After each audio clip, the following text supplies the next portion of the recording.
I guess really quick before I totally give up hope on both of these Audi adventures of mine.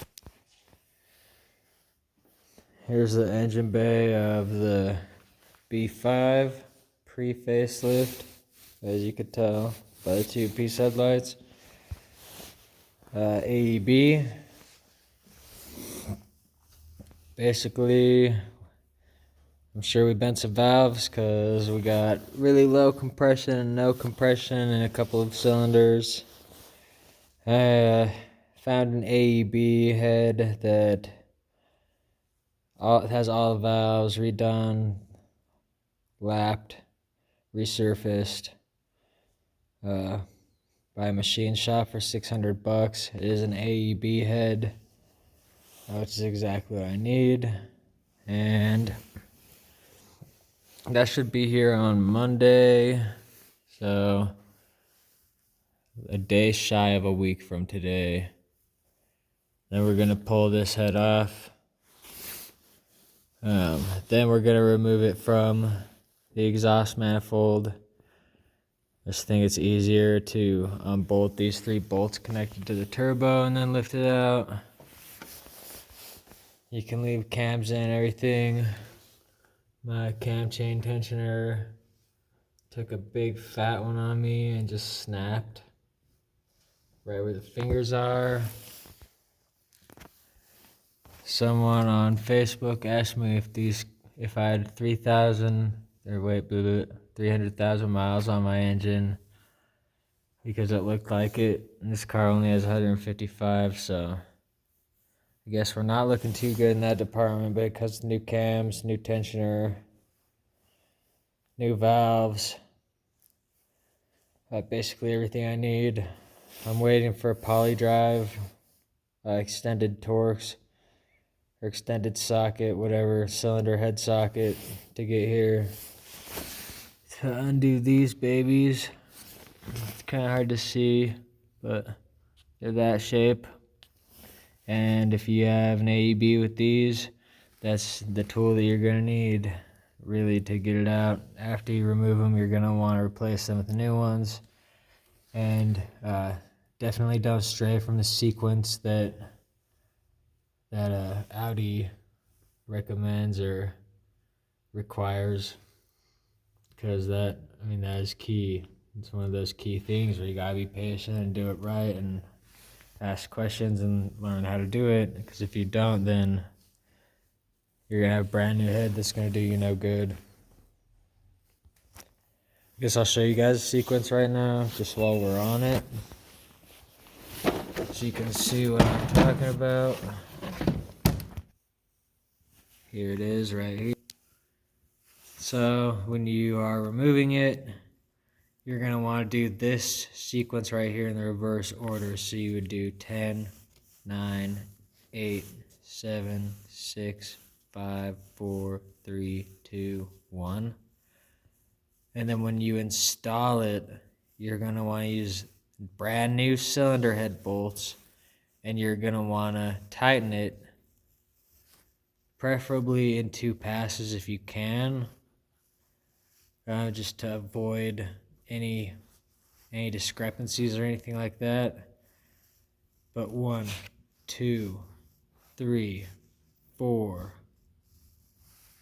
5, 6, 7, 8, 9, 10.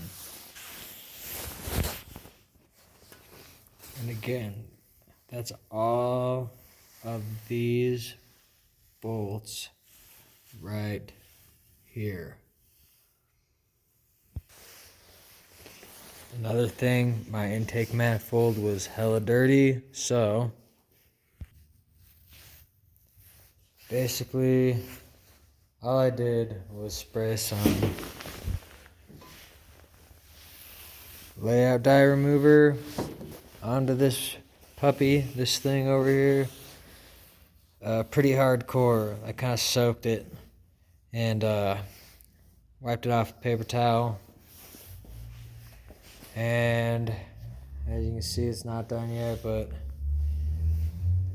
it was pretty hardcore before. There were probably like 30 or 50 spots like this all over the whole entire thing, and it was just totally stained, looked like trash. So we're getting there. You might want to spray out your throttle body and clean it also. Also a good chance to clean the valve cover if you need to do that. We got to keep the cam gear, cam pulley, whatever you want to call it. We're also gonna remove this. We're gonna remove the radiator. We'll move this black one out of the way, remove the radiator, so we have more room to do the timing, because that's a super important thing that needs to be done right, and you can't really afford to make any mistakes. So the more room that we have to do that, the more confident we can be with it. The last time I did the timing, I did it just in service position with these bolts on the lock carrier, which is totally, it is doable for sure, and it's a little easier than taking this off just because of how much time this takes. Well, at least the first time that I did it. It might be easier now, but the more room that you have back here, the better. We're gonna need to undo that tensioner and all these belts. We're gonna have to take off the fan. And at this point where we've undone the intake manifold and bolted the exhaust, we're just waiting for that tool to get here to get this head out by removing those head bolts. As you can see, I didn't really totally remove the fuel rail or these black lines.